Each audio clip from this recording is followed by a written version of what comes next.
بسم الله الرحمن الرحیم. مطالعه قرآن حکیم برای طلبه و طالبات جماعت باروی حصه هفتم خیبر پختونخوا ٹیسٹ بک بورڈ پشاور. لیکچر نمبر 1. په دې لیکچر کې به منګه هغه د سوره نساء چې کوم اولنی باب دی په دې کتاب کې اولنی هغه ذکر د دې سبق هغه شوی دی. په فهرست کې اول نمبر هغه د سوره نساء د تعارف دی. نول به موږ دا وایو سوره نساء تعارف هغه به پیژنو. د یو صورت د هغې د تعارف دپاره او د هغې د پیژندلو دپاره هغه یو څو څیزونه ضروري دي. یو هغه دا دی چې ته به د هغې نزول پیژنې چې یاره دا صورت د کله نازل شوی دی، دا صورت دا کم ځای کې نازل شوی دی. دارنګې دویم کار هغه به ته دا پیژنې چې یاره دې صورت ته دا نوم هغه ورکړی شوی دی، نو دا نوم دې ته ولې ورکړی شوی دی، د دې وجه هغه څه کیدی شي.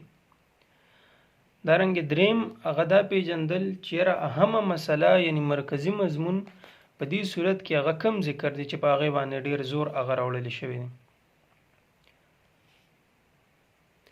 اوس اوله خبره چې صورت دا کله نازل شوی دی، دارنګې دویمه خبره صورت ته دا نوم ولې ورکړی شوی دی، دریمه خبره مرکزي مضمون د دې څه دی. د دې استعمال به هغه زه تاسو ته کوم په دې خپل کتاب کې په سوره نساء کې. اول صورت هغه سوره نساء دلته ذکر شوی دی زمونږ په دې کتاب کې. اوس به موږ دا پیژنو چې یاره دا سوره نساء دا کله نازل شوی دی، آیا دا مدني دی که دا هغه مکی صورت دی. نو سوره نساء دا مدني صورت دی، دا په مدینه کې هغه نازل شوی دی. نو اوله خبره هغه به دا پیژنو چې دا صورت هغه مدني صورت دی، دا هغه په مدینه منوره کې هغه نازل شوی دی. دارنګې دویمه خبره چې یاره دا صورت هغه کله نازل شوی، هجرت نه وروسته خو نازل شوی دی، مدینه کې خو سویم سنو. نو د دې ډېر حصه هغه په دریمه هجرۍ کې نازل شوی، ځکه صورت هغه ټول په یو ځای باندې نه، دا کم غټ صورتونه دا ټول په یو ځای نه راغلي. بعضې صورتونه د بعضې موقعو سره لګي، نو د هغې موقع مناسب هغه چې کم آیت نو هغه آیت نازل شوي، بیا هغې له ترتیب هغه ورکړی شوي، د هغې نه صورت جوړي. نو ډېره حصه هغه د دې صورت په دریمه هجرۍ کې، د دریمې هجرۍ نه تر د پنځمې هجرۍ د دې په منځ کې هغه ډېره حصه د دې راغلې وه. اوس دویمه خبره چې هغه تسمیه ده.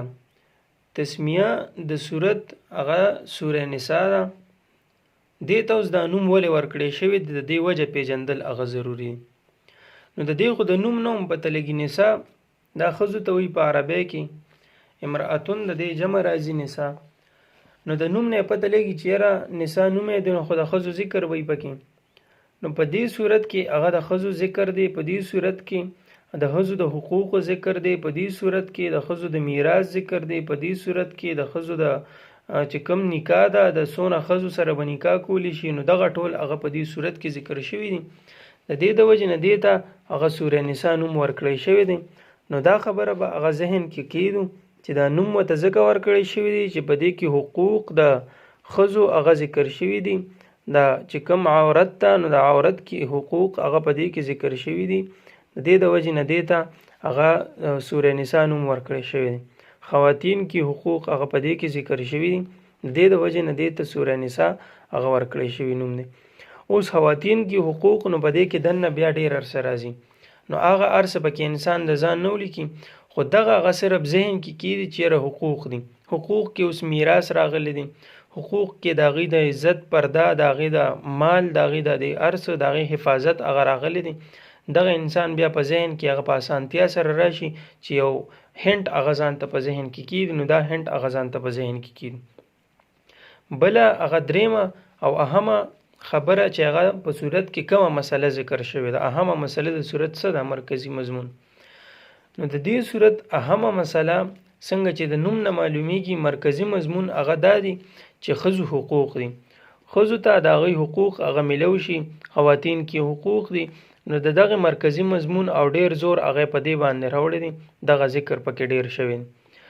دارنګه بله خبره د مسلمانانو چې کومه معاشرتي ده، اجتماعي زندگی ده، د دې متعلق احکام په هغې کې راوړی شوي دي. چې دا زندگی به ته څنګه تیرې، هغه احکام یې ورته راوړي دي چې د دې مطابق هغه ستا زندگی به ښه تیریږي. دارنګې بله خبره هغه دا شوې ده چې منافقین هغوی به سازشونه کوي، ته به د هغوی د سازش نه هغه ځان ساتي. نو یو هغه خواتین کې حقوق شول، بله هغه احکام شو د پاره د زندګۍ د تیرولو، او دریمه هغه دا شو چې د منافقینو نه د هغوی د مقاصدو نه هغوی چې کم سازشونه کوي نو د هغوی د سازشونو نه به څنګه هغه ځان ساتي. نو دا خبره هغه په دې کې ذکر شوې ده. اوس آسان او په ذهن کې چې موږ اسانه کیدو چې یاره موږ ته بیا یادي هغه دا به ولیکو موږ چې یاره مرکزي مضمون د دې صورت هغه دا دی چې احکام په دې کې ذکر شوي دي د کمی په وجه سره چې د راعي او د هغه د رعیت په درمیان کې اصلاح کیږي. بس دا زموږ لپاره کافي شو.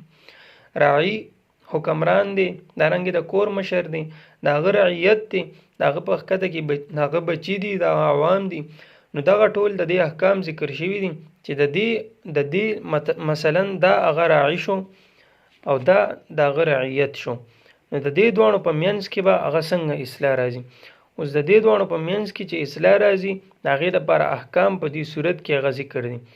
دغه احکام هغه د دې صورت مرکزي مضمون دی، مرکزي خیال هغه د دې مضمون دی. بس دا خبره هغه کافي کیږي دې لپاره.